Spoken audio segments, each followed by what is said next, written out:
하나님이 기뻐하시는 사람 41번째 설교고요. 특별히 이제 다윗이라는 인물, 가장 대표적인 인물이라 우리가 계속 좀 더 깊이 다루고 있어서 오늘 다윗의 8번째 메시지, 하나님을 기뻐한 사람이라는 제목으로 말씀을 나눕니다.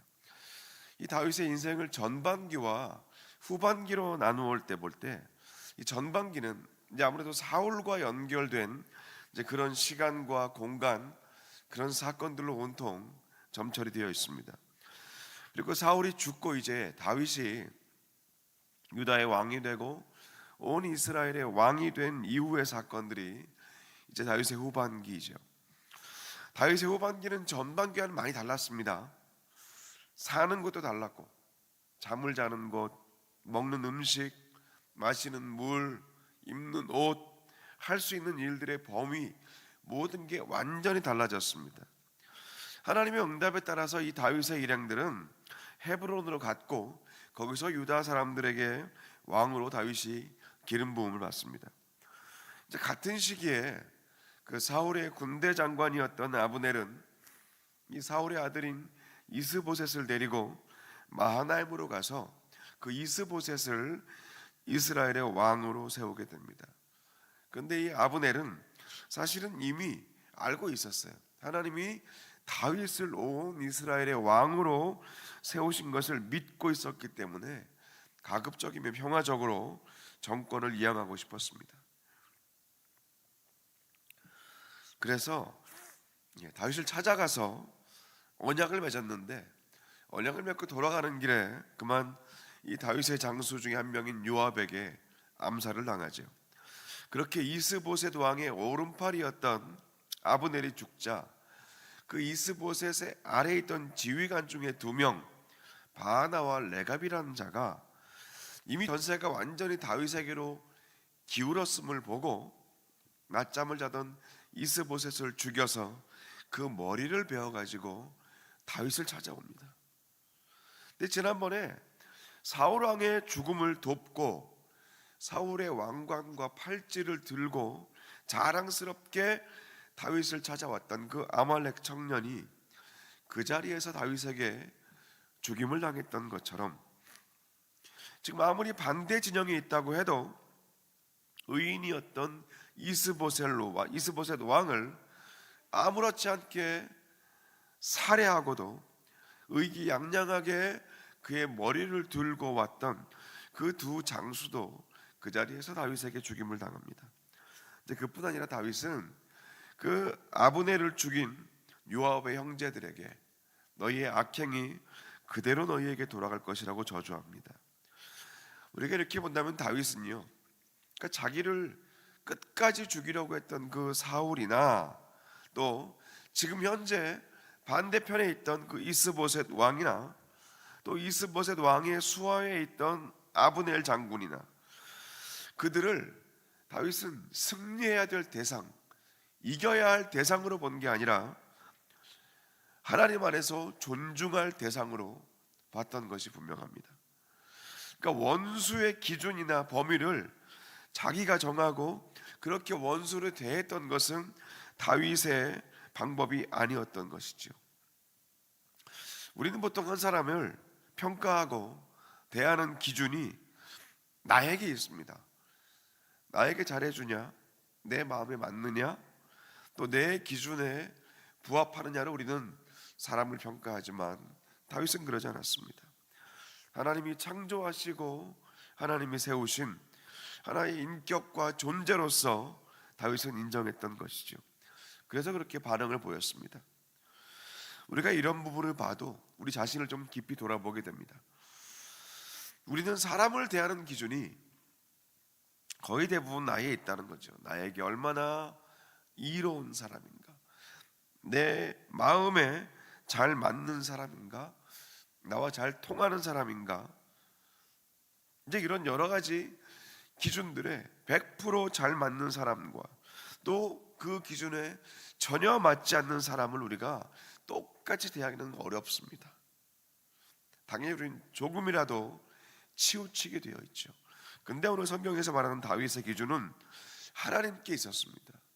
사울도 하나님이 세우셨기 때문에 끝까지 존중했고, 그 아브넬 장군도 선한 의도를 가지고 하나님의 뜻에 순종하면서 찾아왔기 때문에 그를 진심으로 존중했습니다.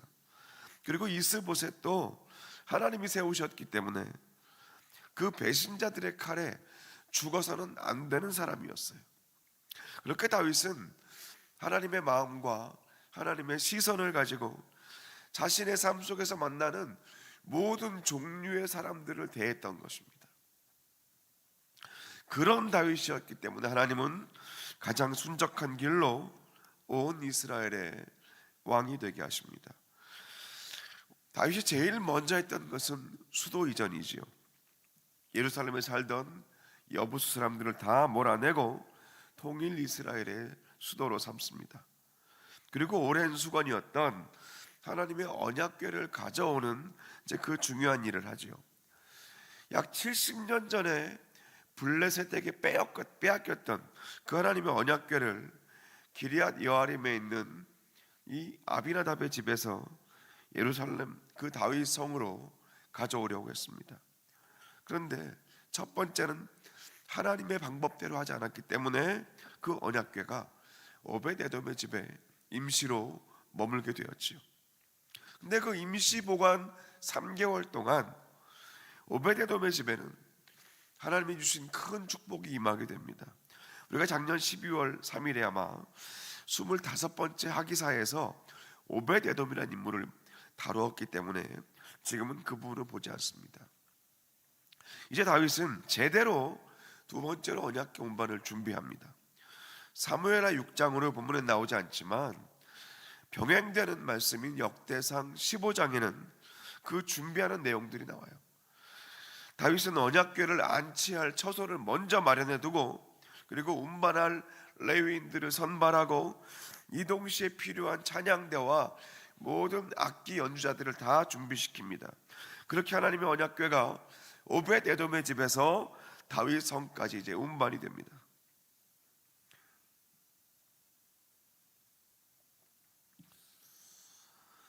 그때 다윗이 입고 있던 옷은 배로 만든 에봇, 겉옷이었습니다. 못으로 만든 겉옷인데 하나님 앞에서 완전히 자신을 낮춘 겸손과 복종을 상징하는 옷이 배 에봇이었죠. 성경은 다윗이 그 언약궤를 옮겨오면서 하나님 앞에서 힘을 다해서 춤을 췄다라고 말합니다. 다윗과 온 이스라엘 백성들이 기뻐 환호하면서 나팔을 불면서 춤을 추며 언약궤를 가져왔다고 말해요. 이날 다윗이 언약궤를 옮겨오면서 불렀던 그 시편 찬양이 3개가 있는데 16편, 24편, 68편입니다. 이제 그 중에 하나 24편 7절이 우리가 앞서 불렀던 문들아 머리 들어라 영원한 문들아 들릴지어다 영광의 왕이 들어가신다 이 찬송이었어요. 아마 집사님이 그걸 이 말씀을 미리 쭉 묵상하시면서 선곡을 준비하신 것 같습니다. 그렇게 힘차게 다윗은 찬양하며 온 백성과 함께 춤을 추었어요. 여기서 다윗이 춤을 추었다는 말은요, 히브리어 원어를 보면 멈추지 않고 계속해서 빙빙 도는 이제 그런 모습을 의미합니다. 우리가 보통 이게 터져 나오는 기쁨을 주체하지 못할 때 한 2가지 정도의 반응이 나오죠. 뛰거나 손을 붙잡고 막 도는 겁니다. 너무나 기쁜 일이 있을 때 정해진 율동을 같이 맞춰서 하지 않습니다. 그리고 연습된 춤사위를 갑자기 생긴 기쁨과 또 하나님의 놀라운 은혜의 시간에 연습된 춤사위를 하지 않아요. 그냥 펄쩍펄쩍 뛰면서 손을 붙잡고 함께 덩실덩실 도는 겁니다. 그게 오늘 히브리어로 다윗이 추었던 춤의 원형입니다. 아이고 제가 참 최선을 다해서 말하고 있는데 정말 힘드네요. 죄송합니다. 그런데 이 다윗의 옷이 워낙 헐렁헐렁한 배옷이었기 때문에 이렇게 돌다가 옷이 펄럭거리면서 이렇게 좀 벌어지기도 하고 맨살이 드러나기도 했을 거예요. 이제 그 모습을 창문으로 미갈이 보고 있었죠. 근데 지난 3개월 동안 첫 번째 언약궤 운반이 실패하고 지금 3개월 동안 다윗이 얼마나 회개하고 철저하게 율법을 들여다보면서 이 두 번째 운반을 준비했는데, 아마 그 다윗의 3개월에 몰두한 시간을 이 미갈이 모를 리가 없습니다. 온 백성들은 기뻐하는데 정작 다윗과 가장 가까이 있던 미갈은 아예 밖에 나가보지도 않잖아요. 그냥 창문으로 보면서 다윗의 그 모양을 업신여겼다라고 말합니다. 업신여겼다는 말의 히브리어는 말 그대로 무시하고 경멸하고 가치를 인정하지 않은 거예요. 언약궤의 가치를 모르는 미갈, 언약궤가 지금 다윗성으로 들어온다는 그 가치를 전혀 모르고 관심도 없던 미갈은 그 무리의 기쁨에 낄 수 없었던 것이죠. 성경의 카메라가 이렇게 잠깐, 성경의 카메라 렌즈가 창문에 있던 미갈을 좀 비춘 이후에 다시 줌아웃을 하면서 기쁨과 감사의 축제 자리로 갑니다. 언약궤는 준비해 놓은 자리에 잘 안착이 되었고 다윗은 번제와 화목제를 드립니다. 그리고 함께 모인 모든 백성들을 축복합니다. 모인 백성들에게 빵과 고기와 떡을 나눠줘요. 모두 다 행복해서 집으로 돌아갈 때 딱 한 사람, 미갈은 자기 스스로 고립시켜버린 그 방에 있다가 이제 기쁨과 충만함으로 궁으로 들어온 다윗을 향하여 찬물을 끼얹죠. 이스라엘 왕이 오늘 어떻게나 영화로우신지, 방탕한 자가 염치 없이 자기 몸을 드러내는 것처럼 오늘 그의 신복의 계집종의 눈앞에서 몸을 드러내셨도다. 자, 말만 들어도 미갈의 비웃는 조롱하는 표정이 보입니다. 이미 미갈의 눈에는 다윗의 흐트러진 옷과 기뻐 뛰고 함께 손 붙잡고 도는 그 모습, 그 모습의 의미와 가치가 아니라 그때 다윗이 보였던 속살만 남아 있었습니다. 같은 기쁨과 감사의 자리에 있어도요, 꼭 그런 것만 보는 사람들이 있습니다. 미갈의 후예들이에요. 왜 다윗이 뛰고 춤추고 돌면서 저렇게 온 백성들과 함께 나팔을 불면서 기뻐했는지 그 원인과 이유에는 관심이 없습니다. 미갈은 언약궤의 가치를 몰랐기 때문에 그랬어요. 하나님 말씀과 능력과 돌보심의 상징인 이 언약궤는 미갈에겐 그저 나무 상자였습니다. 그것밖에 다른 해석이 없어요.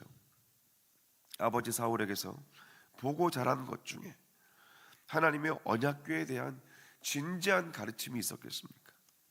하나님이 어떻게 우리 민족을 애굽에서 건져내시고 어떻게 광야에 살게 하시고 어떻게 말씀으로 인도하시고 어떻게 마른 막대기에서 싹이 나게 하시는 그 소망 없는 곳에 생명을 주시는 그 일을 행하셨는지 제대로 배우지 못했을 거예요. 그래서 미갈은 다윗의 마음이 아니라 그 중심이 아니라 다윗의 행동에만 관심을 갖고 평가했던 겁니다. 이 땅의 왕으로서의 다윗의 체면과 체통에는 관심이 있었지만 영원하신 하늘의 왕, 그 하나님의 마음에는 관심이 없었던 겁니다. 무엇보다 미갈이 큰 말실수를 하죠. 다윗의 모습이 마치 방탕한 자와 같다고 말합니다. 이 방탕한 자라는 히브리어는 정신 나간 자, 아무 생각 없는 자, 멍청한 자라는 뜻의 레크라는 말인데, 이 레크에서 예수님이 말씀하신 내 형제에게 라가라 하는 자는 심판을 면치 못한 것이라는 그 말씀, 그 라가가 연결됩니다. 구약에서의 레크가 신약에서는 라가가 돼요. 그래서 오늘 미갈은 심판에 면하지 못했습니다.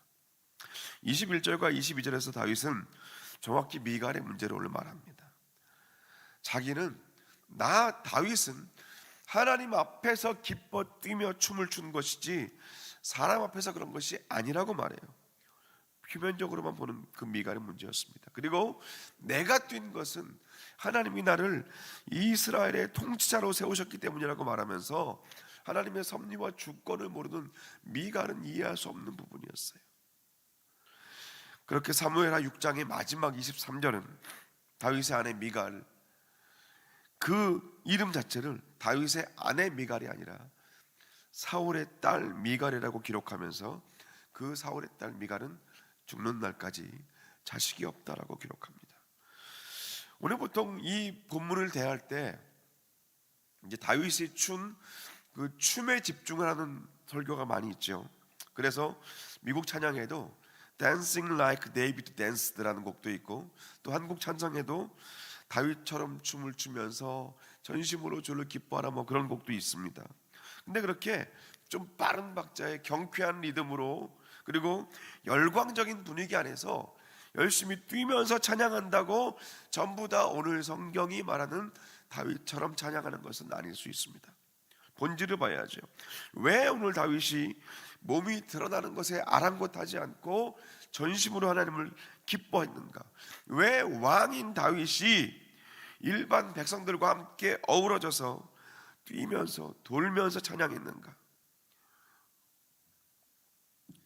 왜 다윗이 자신을 대놓고 업신여기고 무시하던 그 미갈의 반응에도 전혀 미동하지 않고 나는 이것보다 더 하나님 앞에서 낮아질 수 있다, 그렇게 말했는가? 한마디로 말하면 다윗은 자신의 삶의 가장 큰 기쁨의 가치를 하나님께만 두었기 때문입니다. 이 부분이 중요합니다. 다윗의 가장 큰 기쁨의 가치를 하나님께 두었습니다. 우리가 보통 다윗을 평가할 때 하나님의 마음에 합한 사람이다 라고 그렇게 말하지만, 오늘 우리는요, 다윗이 얼마나 하나님을 기뻐했는가, 그 중심이 정확하게 드러난 본문을 보았습니다. 그런데 사실 우리가 조금만 생각해 봐도요, 오늘 지금 이 시점, 후반부가 다윗 인생의 후반기가 시작되는 이 시점에서의 다윗은 기뻐할 만한 이유들이 되게 많았어요. 굉장히 드라마틱한 지금 성공을 이뤘잖아요. 소년 목동이 통일 이스라엘의 왕이 됐습니다. 그냥 그 자리에 있는 것만으로 다윗에게는 날마다 팔짝팔짝 뛸 만한 기쁨이었을 겁니다. 평생을 괴롭히던 사울도 죽었고 인생의 모든 걸림돌이 다 없어졌어요. 강력한 블레셋과의 전쟁도 계속 지금 승승장구하고 있습니다. 이제 어느 누구도 어느 무엇도 다윗을 가로막지 못해요. 말 그대로 만사형통입니다. 이 자체만으로도 다윗에게 큰 기쁨이었을 겁니다. 한 사람이 이 땅에 태어나서 이렇게 사는 것 엄청난 기쁨입니다. 그런데 하나님이 기뻐한 사람 다윗, 그 다윗은 하나님을 기뻐한 사람이었어요. 하나님이 기뻐한 사람 다윗은 하나님을 가장 기뻐한 사람이었다는 거예요. 21세기에 가장 영향력 있는 설교가이자 저술가이자 목회자인 그 존 파이퍼 목사님이, 그분의 별명이 뭐냐면 기독교 희락주의자, 기쁨의 신학자라는 별명이에요. 굉장히 하나님 안에서의 기쁨을 중요하게 여기는 분이 이 존 파이퍼 목사님인데, Desiring God이라는 책, 한국말로는 하나님을 기뻐하라고 번역된 그 책에서 이렇게 말한 적이 있습니다. 내가 하나님 안에서 가장 크게 기뻐할 때 하나님도 가장 크게 영광을 받으십니다. 진정한 그리스도의 영혼 속에는 두 가지 일이 일어납니다. 하나는 그리스도를 사랑하는 것이고, 다른 하나는 그리스도 안에서 기뻐하는 것입니다. 가장 깊고 가장 오랫동안 지속되는 기쁨과 행복은 from God, 하나님으로부터 오기를 기다리는 게 아니라 in God, 하나님 안에서 찾아내는 것입니다. 기쁨은 기다리는 것이 아니라 찾아내는 것이라고 그렇게 말한 적이 있습니다. 이유는 분명하지요. 웨스트민스터 소율의 문답 제1문답의 그 답처럼 사람의 제일 되는 목적은 하나님을 영화롭게 하는 것과 그를 영원토록 즐거워하는 것이기 때문입니다. 다윗의 인생이 지금 정확히 이 지점에 닿아 있습니다. 방금 말씀드린 것처럼 세상적인 시각과 인간적인 조건으로 볼 때 지금 다윗은 기뻐할 조건이 차고 넘쳐요. 근데 다윗의 제일 되는 기쁨은 하나님의 언약궤를 모시는 것이었습니다. 언약궤를 모신다는 말은 십계명 돌판에 새겨진 하나님의 말씀을 사모한다는 말이죠. 그리고 만나 항아리에 담긴 하나님의 돌보심을 내가 믿고 의지한다는 말이고, 그 싹이 난 지팡이에 담긴 하나님의 능력의 메시지를 붙들고 살겠다는 그 의지의 표현이 하나님의 언약궤를 기뻐한다는 겁니다. 여기에 다윗의 기쁨이 다 연결되어 있었어요. 그래서 미갈이 뭐라고 하든 누가 뭐라고 하든지 다윗은 앞으로도 이 기쁨을 양보할 의지가 없다고 오늘 성경에서 말하고 있어요. 오늘 우리는요, 이 말씀 가운데 우리 스스로를 돌아보았으면 좋겠습니다. 주신 말씀을 통해서 나의 기쁨이, 지금 내가 느끼고 있는 기쁨, 내 기쁨이 진짜 그 기쁨이, 솔직한 즐거움이 어디에 있는가? 나는 어디에 기쁨을 두고 사는지를 이 시간 돌아봐야 합니다. 앞서 말씀드린 것처럼 기쁨은요, 내가 가치를 두는 그 자리에서 생겨납니다. 나에게 가치가 없는 어느 사람이 아무리 좋은 일이 있어도 그건 나한테는 기쁜 일이 아니에요. 근데 나에게 가치가 있는 사람에게 일어난 그 좋은 일은 기쁨이 되고 슬픈 일은 눈물이 되지 않습니까? 이 원리를 기억해야 합니다. 우리가 가장 기뻐하는 그것, 내가 요즘 오늘 지금 가장 기뻐하는 그 자리, 그 방향에 우리 인생에 가장 큰 가치가 있습니다. 그렇다면 과연 오늘 이 말씀을 우리가 여기에 대입해 본다면 내가 가장 가치를 두는 그 기쁨의 자리에 하나님이 계시는가? 그 자리에 예수님도 함께 계시는가? 오늘 성경은 우리에게 진지하게 묻고 있습니다. 이 부분이 정확하게 정리되지 않으면 미갈의 후예처럼 살 수 있어요. 세상에서 누구나 기뻐하는 것, 그거에 기뻐하고, 진정으로 오늘 다윗이 기뻐했던 것처럼 그냥 나무 상자 하나, 그 언약궤가 뭐라고, 그 언약궤가 들어오는 그 자리에 추한 모습을 보인 것을 미갈은 이해하지 못했지만, 우리가 진정한 하나님 안에 가치를 두고 살 때 하나님이 주시는 그 하나님의 돌보심과 인도하심과 능력을 기뻐하며 살 수 있는 것이죠. 그게 바로 오늘 다윗이 하나님의 언약궤를 품고 언약궤와 함께 다윗성으로 들어올 때 춤을 추었던 진짜 이유입니다. 우리의 기쁨은 맹목적이지 않습니다. 명확한 의도와 의지와 내용과 방향이 있어야 합니다. 그리고 우리 삶의 모든 기쁨은 살아계신 하나님의 은혜와 예수 그리스도의 십자가와, 그리고 우리를 인도하시고 바른 길로, 선한 길로 우리를 오늘도 이끌어 가시는 그런 성령님께 우리의 모든 삶의 기쁨을 계속해서 맞추며 사시는 그런 저와 여러분 되시기를 간절히 축원합니다. 기도하겠습니다. 함께 오늘 주신 말씀 붙들고 찬양과 기도의 자리로 나아갑시다. 우리 먼저 찬양하고 싶은데요, 참 전 이 찬양의 가사가 참 좋습니다. 끝없을 것 같은 무거운 내 삶에 주님의 뜻이 어디 있을까? 반복된 내 삶에 소망이 있을까? 매 순간 은혜가 필요하네.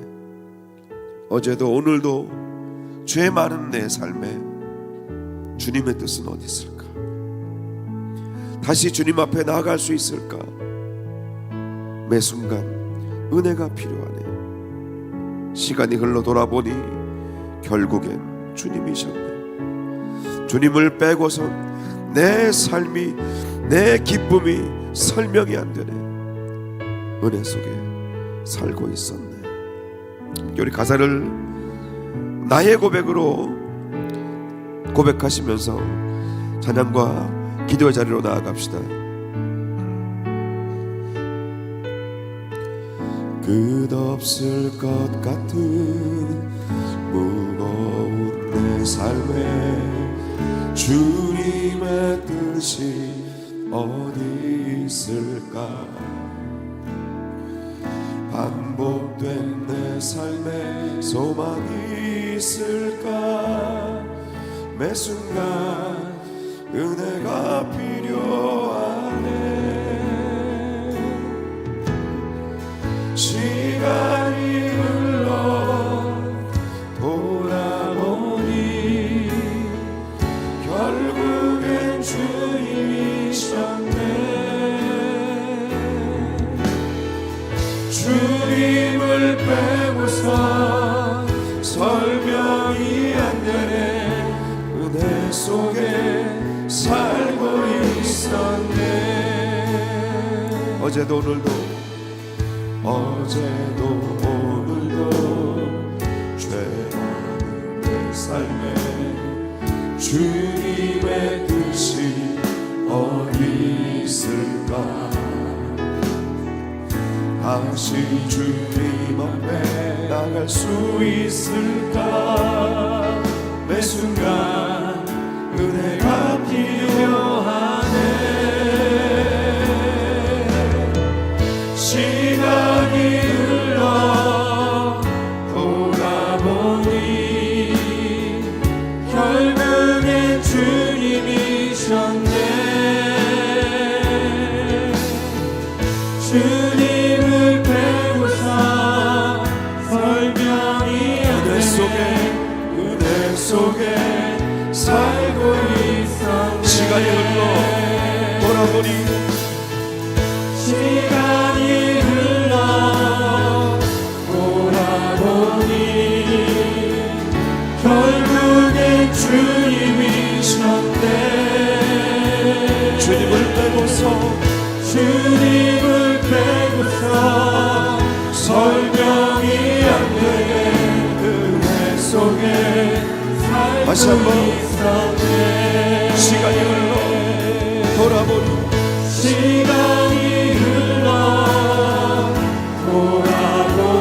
결국엔 주님이셨네.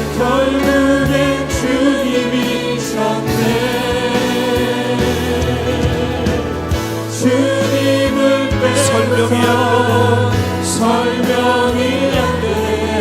은혜 속에 살고 있어. 다시 한 번 더 시간이 흘러 돌아보니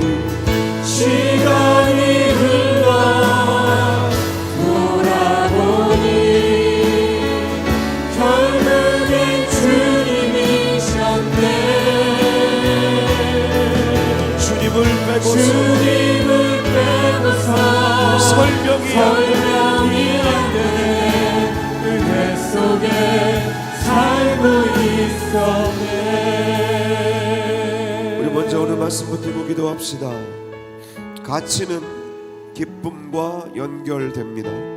하나님은 우리의 최종적인 기쁨의 자리에 계시기 원하십니다. 이것은 우리를 창조하시고 구원하시고 인도하시는 하나님께서 마땅히 받으셔야 될 영광의 몫입니다. 이 기쁨을 올려드리기 위해서 우리는 이 시간에 다시 한번 나의 삶의 가치를 재배열하고 재배치해야 할 것입니다. 지금 다윗은 충분히 기뻐할 만한 이유들로 넘쳐났지만 하나님의 말씀과 인도하심과 능력이 담긴 언약궤를 모셔오는 것보다 더 큰 기쁨은 없었습니다. 그래서 온몸을 다해서 기쁨을 표현했습니다. 그것이 다윗의 인생의 찬양이 되었고 우리의 찬양의 기준이기도 합니다. 오늘 말씀 붙들고 기도하실 때 주님만이 내 삶의 가장 큰 기쁨이시고 주님만이 내 삶의 가장 큰 감사이시며 주님만이 내 삶의 가장 큰 행복임을 고백하시기 바랍니다. 함께 말씀 붙들고 기도하시겠습니다.